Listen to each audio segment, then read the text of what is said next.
The first time Lieutenant Marek Thompson met the Thalrex, he was already bleeding from the left arm and gritting his teeth against the pressure of a field dressing hastily applied mid-drop from a skiff gone rogue in a gravity wobble. "Is he defective?" Commander Vel asked, looking at Marek as if he were an unstable crate of fusion cells. "He's human," replied Captain Rowe, the translator drone floating beside her shoulder buzzing slightly. "That's about as defective as they get." Marek glanced between the two aliens, his uniform streaked with dust and dried blood, and muttered, "I can understand you, you know." Vel's 3 eyes narrowed. "And yet you persist in bleeding as if it were an essential biological process." Marek let out a sharp breath, sat down on a crate, and tightened the tourniquet higher up his arm. "We don't exactly get to choose when gravity decides to gut our ride. You try managing a soft landing protocol inside a collapsing atmospheric pocket." Vel made a low, humming sound that Marek had learned indicated skepticism. "Your species reports exaggerated danger levels in all mission briefings. Your own threat assessments are off by statistical orders of magnitude. This area is labeled low risk by our own metrics." "That's because your metrics don't account for everything," Marek said, "like weather tantrums. Or the fact that this desert has sand that conducts static charge strong enough to short a skiff's flight stabilizers." "Impossible," Vel said flatly. Marek just raised his brows and gestured at his bleeding arm. "Tell that to the wreckage a mile east." They walked in silence for the next half hour, trudging through the dense red sand of Garo's V, the twin suns low on the horizon. Marek's arm throbbed beneath the dressing. He didn't mention the tingling in his fingers. 2 hours later, they reached Outpost Delta 9. The outpost was a hybrid-build Thalrex architecture for the command center, human engineering for the barracks and medbay. A compromise born of necessity after the interworld peace accords and the new coalition enforcement units. Marek sat on the edge of a med cot while the automated scanner hovered over his arm. The screen blinked twice, then printed a result. "Fracture," the med tech muttered. "Clean, non-compound, will immobilize and track swelling for 24 hours before casting." "You're lucky," Marek sighed and leaned back. "Define lucky." "You're not dead," the tech replied. Marek didn't argue. He lay there, letting the pain settle into a dull, predictable rhythm. Across the room, Vel stood watching, arms crossed over its upper thorax. "You treat injury with remarkable calm," Vel said. Marek turned his head. "You think this is calm, you remained functional, you navigated terrain while impaired, you continued to argue, this is abnormal." Marek gave a tired smile. "That's adrenaline." Vel tilted its head, perplexed. "A temporary hormone-induced elevation of stamina and cognitive function. Yeah, it kicks in when things go sideways." Vel didn't respond. It merely cataloged the statement in its internal database, flagged it as a probable example of human exaggeration, and moved on. The next morning, Marek had his arm immobilized and was cleared for light duty. Vel insisted he report to the Joint Tactics briefing room, where preparations for a patrol through Sector 6 were underway. "We detected minor seismic activity followed by atmospheric distortion," Rowe explained. "Could be residual from the last mining collapse or something new." Marek adjusted the sling on his arm and looked at the map. "That zone was supposed to be sealed." "It was," Rowe replied. "But if the shifts cracked the ground, we need boots in to verify." Vel inserted itself into the conversation. "We'll require 2 units, human and Thalrex pairing, observation only, no engagement." Marek raised a brow. "You sure about that? Your species has a tendency to expect attack even in neutral zones," Vel said. "This is psychological overcompensation, or," Marek said, "we've just learned to expect things to go wrong." They deployed by dusk. Marek's partner was a Thalrex scout named Drin, whose demeanor was almost too calm for someone heading into a zone flagged for structural danger. The patrol moved in a diamond formation, weaving between jagged stone ridges and clusters of brittle flora that snapped like bones underfoot. Halfway through the second hour, the ground shifted. It wasn't dramatic, just a subtle vibration like the hum of a power line, but Marek stopped walking. "Hold up," he said. Drin paused. "Your kind are overly sensitive to terrain shifts." Merrick crouched, ignoring the twinge in his injured arm.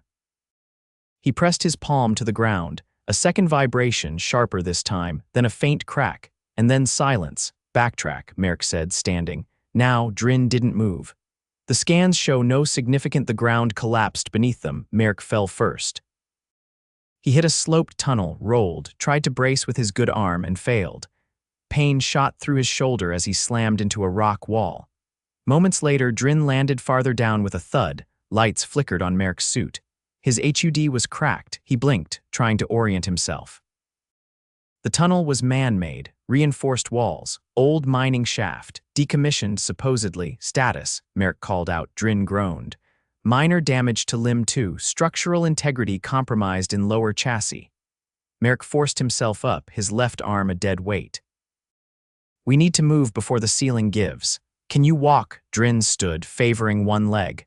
Affirmative. They moved carefully, Merrick using a bent metal rod as a makeshift crutch. The tunnel twisted downward, then opened into a chamber littered with broken equipment. A faint humming noise echoed from a corridor to the left. Energy source, Merrick asked. Drin aimed a scanner. Residual, possibly a dormant generator. They moved toward the sound. The corridor narrowed and then opened into a wide bay. In the center sat a dormant mining rig, still powered, surrounded by collapsed scaffolding. As Merrick approached, something moved in the shadows. Contact left, he shouted. 3 figures emerged, ragged, pale-skinned humanoids, eyes wide and unfocused. Miners, Merrick whispered. No. Too long down here, Drin stepped forward. They exhibit signs of neural degradation, possibly mutated from exposure. One of the creatures lunged. Drin reacted first, firing a stun pulse. The figure dropped, twitching. Another jumped toward Merrick, who swung the metal rod with his good arm. It connected with a crack. Pain flared again in his shoulder. He staggered back, breathing hard, heart pounding like a drumline in his ears. Adrenaline hit him like a drug, his vision sharpened. Pain dulled. His body moved faster than it should have. He ducked a second attacker, kicked it square in the chest, and turned to check on Drin, who was now fending off a third. Merrick tackled the creature from behind, driving it into the wall. His arm screamed in protest, but he didn't stop. He was beyond stopping. After several agonizing minutes, the creatures were down. Merrick leaned against the wall, sweat streaming down his face. Drin stared at him. You were injured. Your limb was compromised. Still is, Merrick said, gasping. You displayed an output inconsistent with your physical condition. How? Merrick wiped blood from his lip. I told you, adrenaline.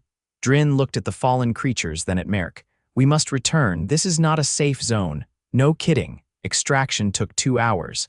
Merrick's vitals were borderline by the time they reached the outpost. He was patched up again, this time with a dislocated shoulder on top of the fracture. You're lucky, the med tech said again, snapping the shoulder back into place. Merrick didn't reply. He lay there, exhausted, as Vel entered the room. You were correct, Vel said. About what? Merrick asked, eyes half-lidded. The threat level, the unpredictability, the response. Merrick gave a tired chuckle. Told you. I have recalibrated our danger scale parameters for human environments, Vel said. Your adrenaline has been marked for further study. Good luck with that. Vel turned to leave, then paused. You are not superior, but you are anomalously durable. I'll take that as a compliment. Vel's translator buzzed ambiguously, and then it was gone. Merrick leaned back and finally let himself rest. The outpost cafeteria was silent, except for the dull hum of the preservation units and the occasional clink of cutlery. Merrick sat alone at a corner table, staring at a bowl of something that insisted it was soup. His right shoulder was braced now, the sling upgraded to a rigid support that restricted most of his upper movement. A faint, rhythmic ache traveled from his collarbone to his elbow, but he'd stopped registering it. Across the room, a group of Thalrex officers reclined on their feeding perches, discussing mineral drift patterns in the southern ridges. Their language didn't need translation anymore, not because Merrick had learned it, but because his translator chip had finally decided to cooperate after a firmware patch that took half an hour and 2 threats. An unfamiliar, Thalrex approached his table. Smaller than average, with a matte exoshell and a satchel slung diagonally across its thorax, it didn't ask before sitting, You are Lieutenant Thompson, it said, voice higher pitched than the others. Unless I've been demoted again, Marek replied, pushing the bowl aside. And you are, Analyst Kyer. I've been assigned to review the incident in Sector 6. I have questions. Marek leaned back, careful not to jolt the brace. You guys really love to debrief a near-death experience. We find anomalies difficult to ignore, Kyer said, pulling out a small screen. Your neural response logs show elevated hormone levels far beyond projected thresholds, including a spike at the moment you engaged in physical combat. That'd be when I broke a pipe over someone's head. Yes, we reviewed the footage. It was not a pipe. It was a segment of collapsed rebar, Marek blinked. That explains the splinters. You continued to fight despite musculoskeletal damage and moderate blood loss. You had no chemical enhancements, no external stimulants, just this hormone. That's adrenaline, Marek said. It's not magic. Kyer tapped the screen. It is not understood, not in this context. You did not retreat. You advanced. Yeah, well, sometimes forward is the only way out. Statistically, retreat increases survival, not when the ceiling's falling behind you. Kyer stared at him for a few seconds. We've begun recalculating human response models. The data is inconsistent with your species' proclaimed fragility. Marek chuckled without humor. We're soft on the outside, sure, but we're stubborn as hell on the inside. That is not a measurable trait. It is if you try living with us. Kyer tilted its head. You sustained additional damage during that altercation. Your shoulder joint was dislocated. Why did you continue using the limb? I didn't plan to. It just happened. You acted against your own biological limitations. Marek shook his head. No. I acted because there wasn't time to think about limitations. That's what adrenaline does. It turns hesitations into decisions. Kyer paused, then closed the screen. Your species is inefficient in calm but excels under chaos. That is paradoxical. Tell me about it. Later that evening, Marek was summoned to the operations chamber. The lights were dimmed and a three-dimensional map hovered above the central table, slowly rotating. Ro stood near the edge, gesturing toward a cluster of blinking markers. Seismic instability continues to ripple through the western corridor of the abandoned mine zone, she said. We've lost 2 probes, no signal, no debris. Marek crossed his arms. You think something's moving down there. We don't think, we know. Kyer appeared beside him. We detected residual heat signatures, not consistent with mining equipment. Then what? Organic, Kyer said. Warmer than the surrounding rock by 7 degrees. Marek exhaled through his nose. Survivors, or something that adapted to the underground environment. Ro narrowed her eyes. We need a recon team, no engagement, just mapping and signal recovery. Marek looked at his shoulder. You want me on that? Ro didn't answer immediately. Your condition is noted, but you have the most experience with the terrain. I can't climb, not with this arm. You won't need to. You'll be paired with a support rig, Marek blinked. You're giving me an exoframe, an older one, Ro said, modified for injury stabilization. Thalrex design. Marek raised his eyebrows. I thought your people didn't like sharing toys. This one's considered obsolete, Kyer said, and has a low probability of explosive failure.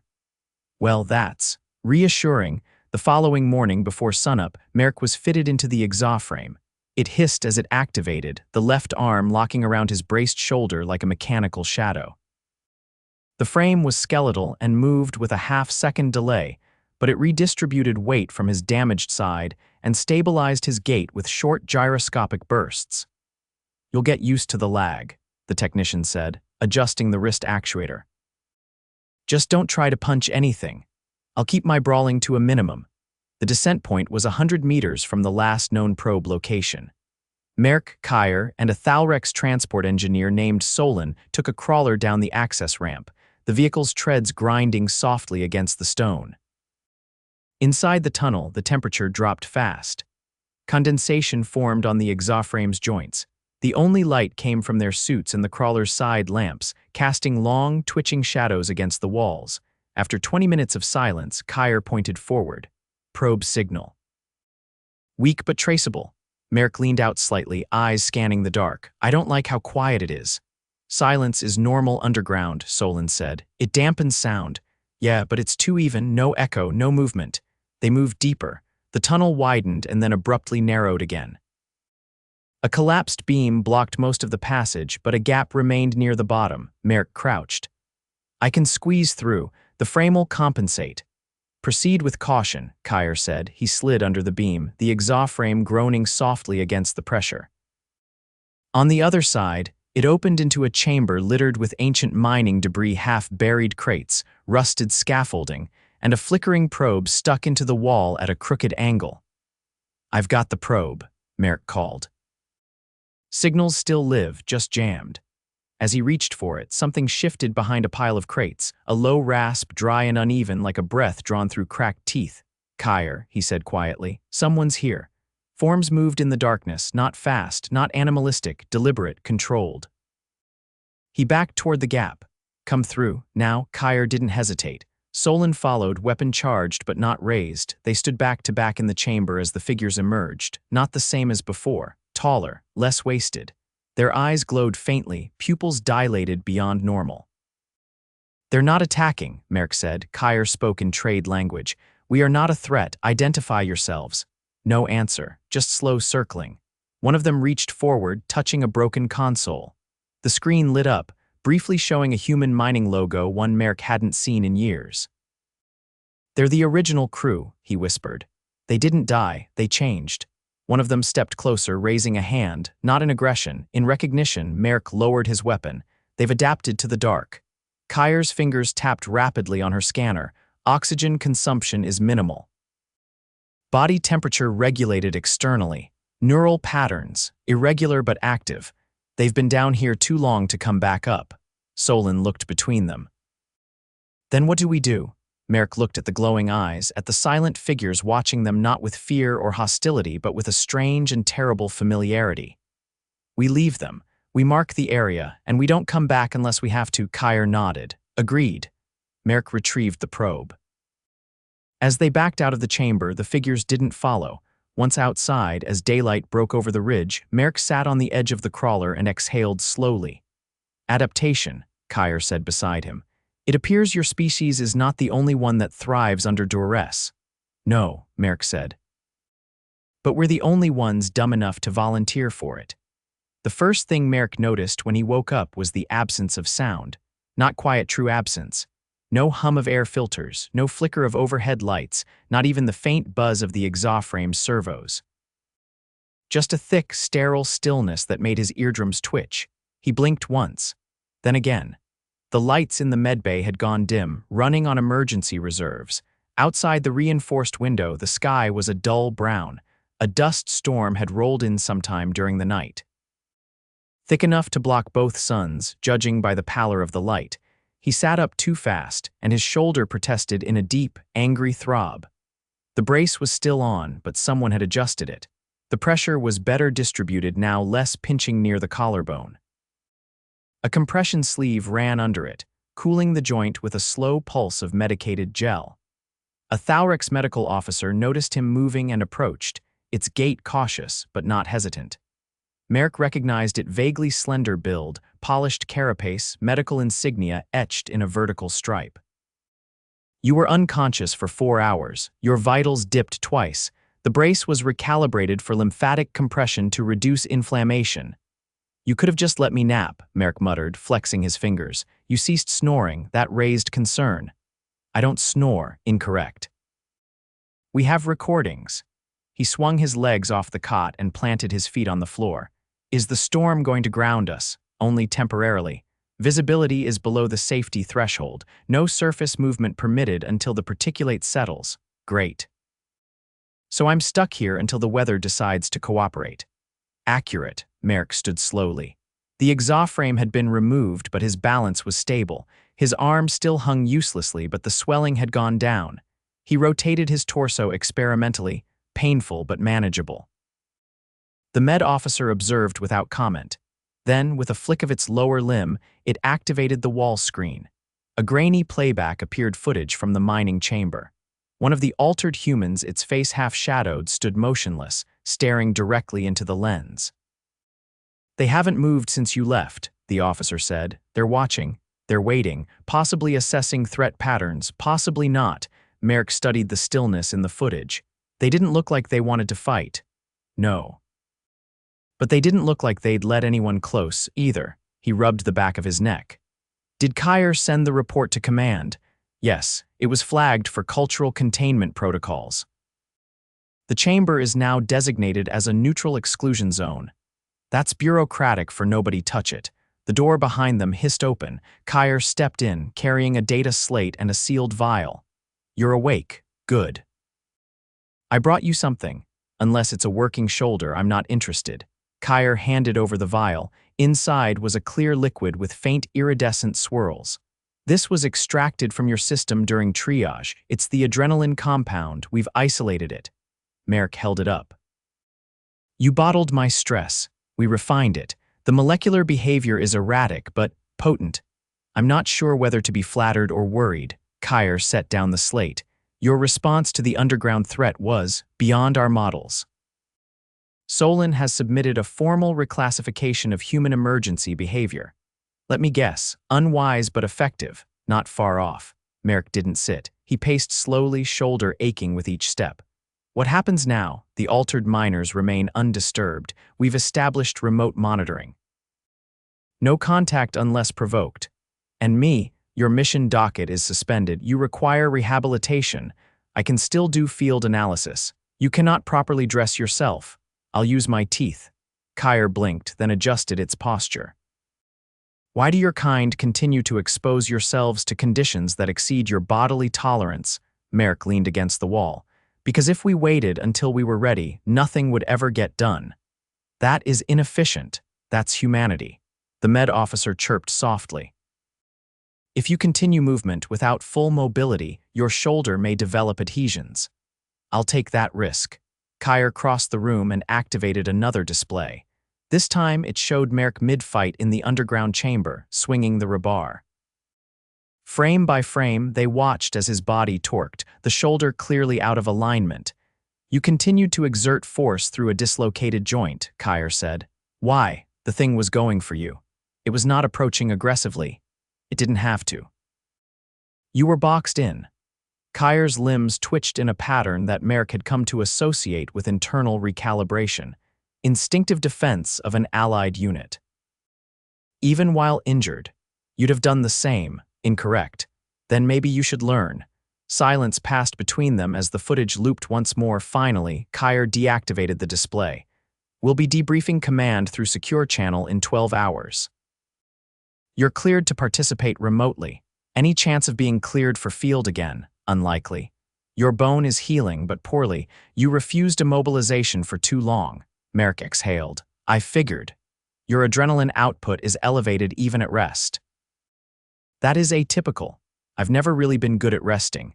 The med officer handed him a small packet. Muscle relaxants. Take one every cycle. It will not sedate you, but it may prevent you from tearing the ligaments again. Marek took it without comment. He hated how familiar the packaging was. Later, in the observation dome, he stood watching the storm sweep across the horizon. Fine red dust lashed against the glass in whispering sheets. The outpost lights flickered once, then stabilized. Kyer joined him, carrying a thermal container and 2 cups.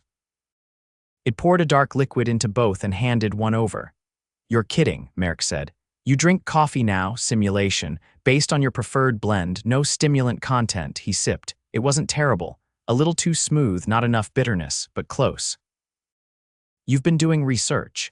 I've found that understanding your kind requires more than observing your behavior. It requires tasting your rituals. That's probably the most human thing I've ever heard you say. Kyer turned slightly toward the window. When we first deployed here, the assumption was that your species exaggerated threat levels due to fear. Yeah, I got that vibe. But your fear is not paralyzing, it propels. Marek let the silence hang a moment. That's how we made it out of the oceans and the caves. And past every other thing that tried to eat us. Your species is difficult to predict. We're difficult to stop. Kyer made a soft clicking sound. Your shoulder will not be the same. No. But I've got another one. They sat without speaking for a while, the storm muting the world outside to a surreal wash of color. Marek's shoulder throbbed, but it was rhythmic now, something he could live around. Eventually, Kyer stood. You will not be reassigned until your scans normalize. That may take several cycles. I'll survive. You always do. Kyer left without ceremony. Merrick watched the dust storm begin to thin out. Somewhere beneath the surface, the altered miners were probably still standing in silence. Not attacking, not retreating, just waiting. He drained the last of the coffee substitute, set the cup down, and rolled his shoulder slowly. Pain flared, but he didn't wince. Outside, the first sliver of sun broke through the storm. He stood there until it reached the horizon.